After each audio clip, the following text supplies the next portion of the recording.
Hello, Stephen White, Steve White 89. Well, I have been on a bit of a Transformers marathon. I watched season 1, I watched season 2, I just watched Transformers the movie, and season 3 and 4, although 4 is only 3 episodes, so it just sort of gets attached to the end of season 3, and there really isn't a season 4 so far as time and volume. But I want to talk about the third season, because I just watched the third season. It's a total jump in the series. They basically literally jumped 20 years from 1986 to 2026 in the film. They basically used the film kind of cynically to wipe out all the original Transformers from the original Transformers line and introduce the new characters from the new line. And that was very disturbing to a lot of kids in the 80s who were attached to the original characters, and it really kind of killed the show and the franchise in a way, temporarily, because it just sort of cut everything off. And a lot of people just sort of went into buying the new toys and that, and then watched the new show. Some people, it wasn't sort of transition. Now, it was originally released in America in separate hard silver sort of boxed versions. I got those. And then they released local ones, which were 3 different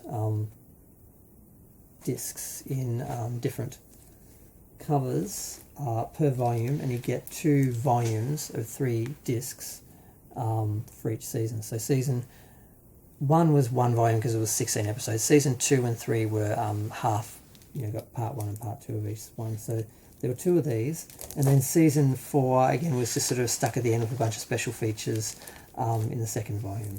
So, I mean, I love the art.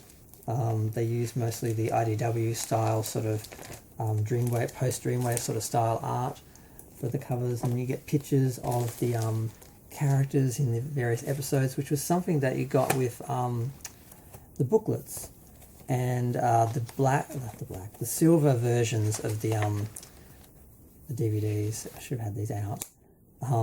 Came with booklets, and they had can I not find season 3? Okay, season 2. Season 1. Season 3, okay. They had a little bit of art in the booklets, and they too sort of had images from each of the episodes. And I really love it when you actually have images from the shows on the covers or in a booklet or something, and that's something that I did love about. They didn't have a booklet, but they had a lot of content on the covers because they had 3 covers per volume. So now, that's the DVD release, because they were later re-released in remastered versions, but unfortunately season 3 kind of got excluded. They did season 1, and they did season 2 part 1 and season 2 part 2, but then they didn't do season 3. They eventually released a complete collection, and you had to buy the complete collection to get season 3, and season 3 was kind of compressed and put on less discs. So the first 2 seasons, the remastered versions look a lot better. The third season, the image quality is better because they're better transfers and that they've been remastered, but they're actually put onto, squeezed onto a less number of discs and had more compression issues and that. So I wasn't happy with them. I kept the original discs because they kind of played better, so there was a bit of a conflict there. But fortunately, YouTube, Hasbro basically has released basically season 1, 2, and 3 on YouTube, and they're all 720 versions. They're basically remastered versions, but without the compression issues that the DVD had. So those are the ones I watched. They looked great, and it's just such a pleasure to watch these old shows that you've seen in the past in lesser quality on video or on TV and repeats, and maybe not great quality DVDs in some instances. To see them just in really nice quality, not as good as 1080 or anything, and further HD in that, because Master Universe is getting a Blu-ray update, and that looks good. But Transformers, I'm not sure if they had the original film or if they went from the Video Masters or digital copies of the Video Masters. I'm not sure how it was done, but it does look great. So now to the actual season itself. This is going to be a 10-minute video. I sort of just wanted to talk about, in part, the release and just how that was done. But the actual series itself, and of course there's noise in the background, Sorry. Maybe I'll edit it into 2 videos here, I don't know. But the actual episodes, it's a lot more science fiction when you get into season 3. So I love Transformers season 1, Transformers season 2. They were kind of perfect. It was just Megatron, Optimus on Earth, humans in jeopardy, trying to fight their war and save the planet from being used for energy and so forth, being drained of all its resources just for Megatron's Energon needs. But the 3rd season, they went a lot more sci-fi. They jumped 20 years in the future.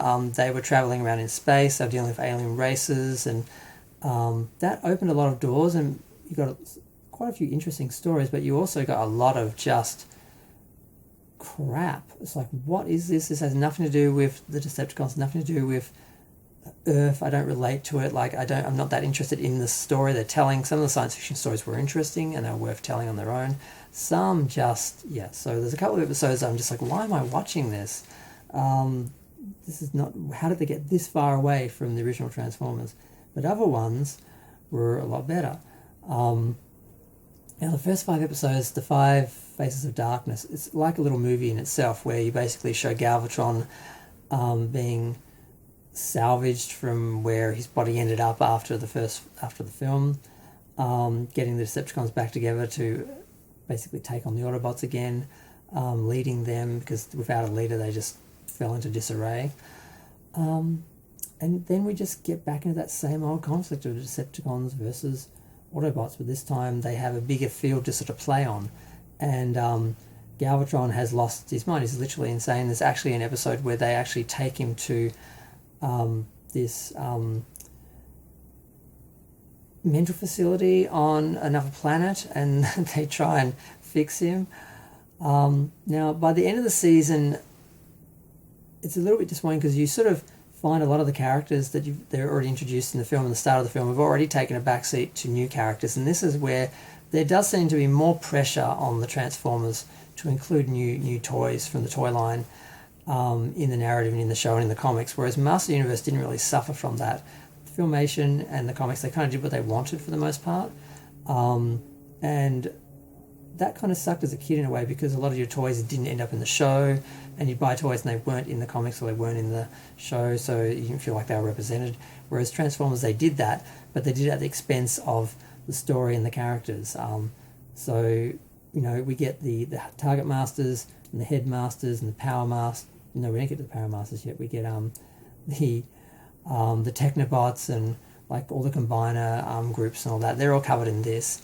And by the end of the series, you pretty much get to the end of the line in the G1 toys.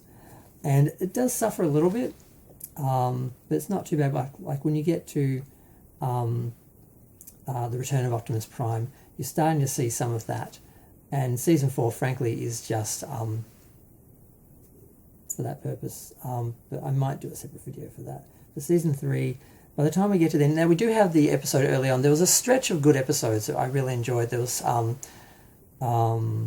Dark Awakenings, which is the Return of Optimus Prime. We find that he's been resurrected by the Quintessons. They've basically gotten his body and resurrected it to try and use it against the Autobots. But they discover this, and he sacrifices himself rather than being used as a puppet.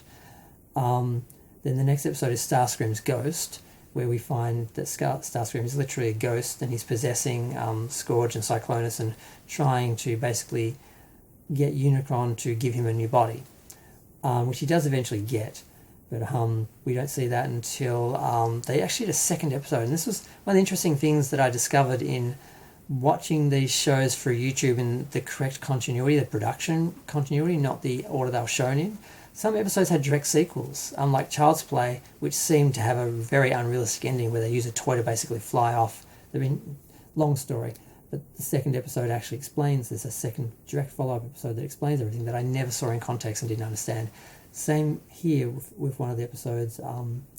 We had it. I just lost track. What was I talking about? Season 3. Oh, of course. We actually see at the end of the episode of Starscream's Ghost, he has possessed Scourge, and it just seemed to stop there. Then we get the next episode, Ghost in the Machine. you actually see how this plays out and how Starscream does get a body from Unicron, and how Unicron is sort of almost resurrected, with a plan to be connected to Cybertron and use Cybertron as a new body and all that. So, and then there's also a couple episodes after that, one based on Daniel's nightmares and one based on a virus that turns the transformers basically into zombies who are like, seeking out Energon, much like the zombies are seeking out brains. Those episodes are really good. So there are a few really good episodes, a few stinkers, a very difficult transition to the new toy line. But since I did mostly see these episodes and mostly remember these episodes, I do have a fondness to those characters, and particularly the ones that were introduced in the film. So overall, I enjoyed it. But viewing the whole thing in context, it's very interesting. But I'm going to go. Feel free to share, like, comment, subscribe. Let me know what you think. Thanks. Bye.